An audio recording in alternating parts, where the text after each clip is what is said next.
Chapter 303, Rookin Northborough, Alka Street. Kapusky Reed was sitting in a reclining chair in his activity room, lost in thought. In front of him was a fireplace burning with charcoal. As a senior educator at a public school, he received a salary of more than £4 a week, which was enough for a bachelor like him to live quite well. But the clothes he wore at home were patched up, and the teacups on the table looked extremely simple. Without taking off his wig, the most striking thing about Kapusky was his high cheekbones and puffed-up chested deformity in which the sternum protruded outwards.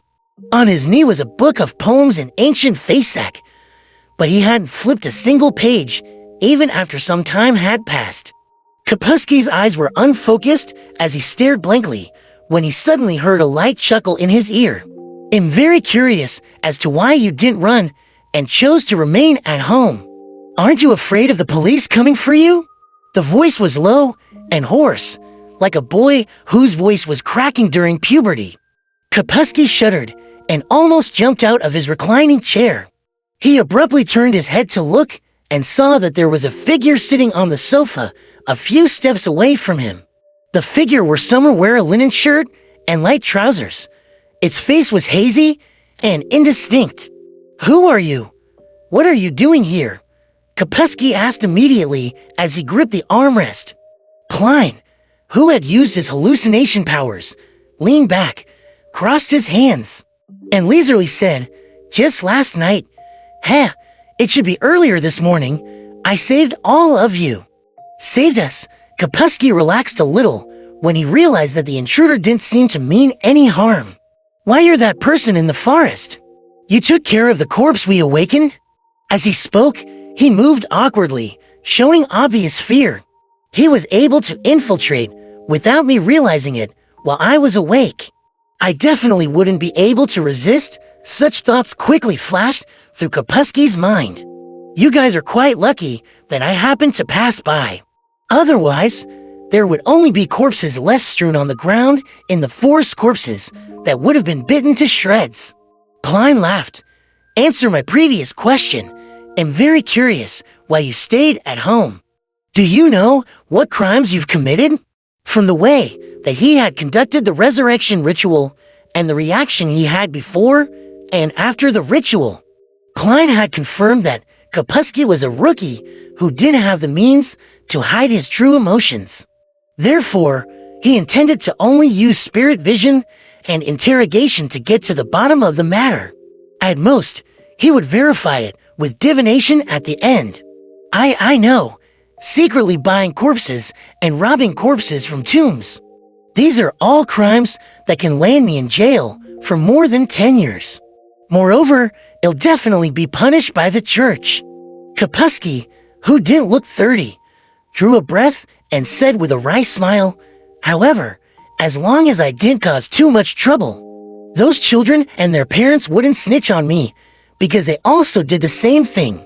Even if they wanted to get a lighter sentence by helping the investigation by turning themselves in, they would still end up in jail for some time." Kapusky gave a self-deprecating laugh. "Some of the children have already told their parents who I am. They've gotten gangsters to warn me to resign within a week and stay away from school." "I agree." Klein gently nodded his head. "It's a good thing to change environments. Of course, don't do similar things again. Bewitching ignorant children to commit crimes is a heinous act. I won't. Never again. I never imagined that it would be that dangerous. I just saw that they had the same interests as I did, which was why I wanted to teach them and lead them to search for the secrets of immortality. As for digging graves, many doctors did it a long time ago." Kapusky sighed with some lingering fear. The color of his emotions matches his current state of mind from the sound of it. "He doesn't seem to be a member of the numinous episcopate." Klein thought for a moment. Then he bluntly asked, "Where did you learn the spirit dance from?" "Spirit dance? I usually call it the dance of death." Kapusky was taken aback at first before he came to a realization. "An old gentleman taught it to me." "An old gentleman?" Klein pressed. Kapusky's mind turned adrift as he recalled his memories. He was a vagabond. He fainted in front of my house because of a serious illness. At the time, I didn't know that he was ill. I thought he had simply fallen unconscious, so I helped him home. I gave him a heated towel and applied some ointment for him. After he woke up, he told me not to send him to a hospital or clinic and that death was not the end. I experienced the deaths of my parents and several relatives and was very interested in such things. So, I chatted with him and found out that he had profound knowledge and an admirable philosophy in this area. He seemed to be very satisfied with my curiosity and even performed a miracle of killing a mosquito and waking it up. This introduction, I've read at least 10 novels with similar openings in my previous life. They were all novels about bringing an old grandpa, who was on the brink of death, home out of kindness, only to have a fortuitous encounter. Klein's mouth twitched. So, you left him at home? Kapusky nodded solemnly and said, yes. If it wasn't for the lack of time, I would have even wanted to become his student.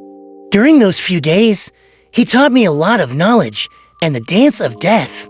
Unfortunately, this period of time was too brief.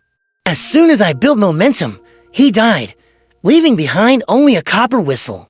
Before he finished his sentence, Kapusky took out an exquisite copper whistle that didn't seem old. This is it. I have one too. It's probably at the ancestor grade, though Klein lampooned. And he thoughtfully asked, how long ago was this? Did he look like? Where did you bury him? Half a year ago? His most obvious feature was his graying hair and red spots on the side of his face. He told me to bury him in the garden out back. Kapusky did a calculation of the dates. It's not Mr. Isaac, but the chances are that as a member of the numinous episcopate and not someone of a low-sequence Klein. Changed the subject and asked, apart from the spirit dance, you also learned the resurrection ritual? I've only learned half of that ritual. I used some scattered knowledge and folklore to slowly improve it bit by bit. Kapusky answered very honestly. Improved it based on folklore? Oh, that poor black cat. May the goddess bless Yao Klein resisted the urge to draw a crimson moon on his chest. What else? He pressed. Yes, and this copper whistle. I think it's the key to communicating with the world beyond our senses. Kapusky raised it and blew at it, sighing. Every time I finish blowing it, I can feel the surroundings turn cold. It's as if someone is watching me and tugging at me. While he was speaking, Klein, who had his spirit vision activated, saw water patterns ripple out from the ground. A cold air spread out alongside it, and the fire and light dimmed a little. Next, a skull with 3 protruding, unfocused eyes emerged from the ground. Around the skull, there were many black-jointed tentacles. A tentacle reached out, touching Kapusky's leg, and tugged at his clothes from time to time, appearing rather impatient. However, Kapusky didn't respond at all, as though he hadn't noticed.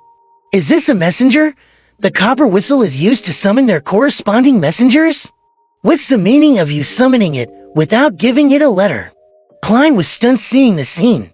At that moment, Kapusky looked at him excitedly. Did you feel it? The surroundings turned cold? The gas lamps have dimmed too? I'm not lying. Someone is watching me and tugging at me. The horrific-looking messenger tried to touch Kapusky over and over again. But in the end, it did receive a letter and went back underground in resignation. The corners of Klein's mouth twitched slightly as he saw this scene. He whispered to himself in his heart, I take back what I said about him. He's not a rookie. He's an utter noob. He's not even a Bayender. I had thought that he was someone who had just stepped through the door of mysticism to learn the basics.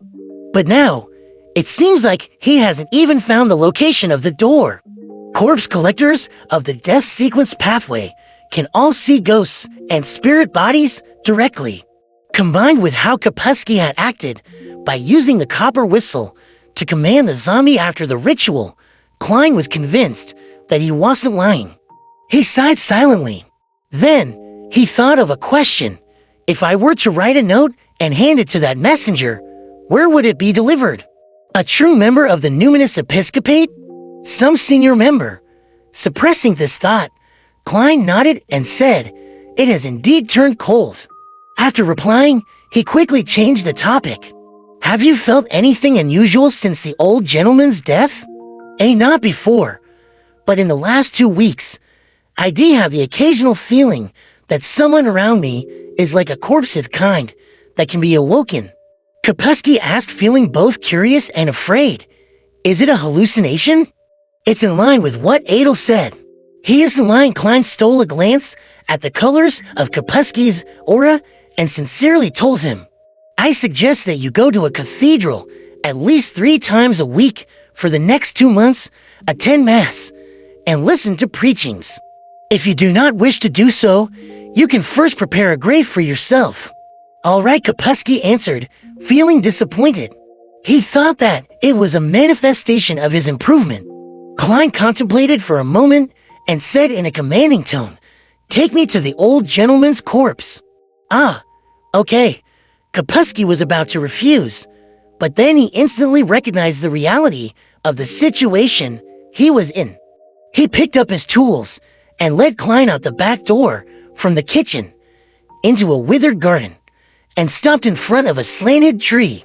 Klein stood by his side and watched Kapusky skillfully dig through the dirt, revealing the slate underneath. Having finished with the upper layer, Kapusky used his tools to pry open the slate. Oof! The slate was pressed against the soil that had been dug out just moments ago.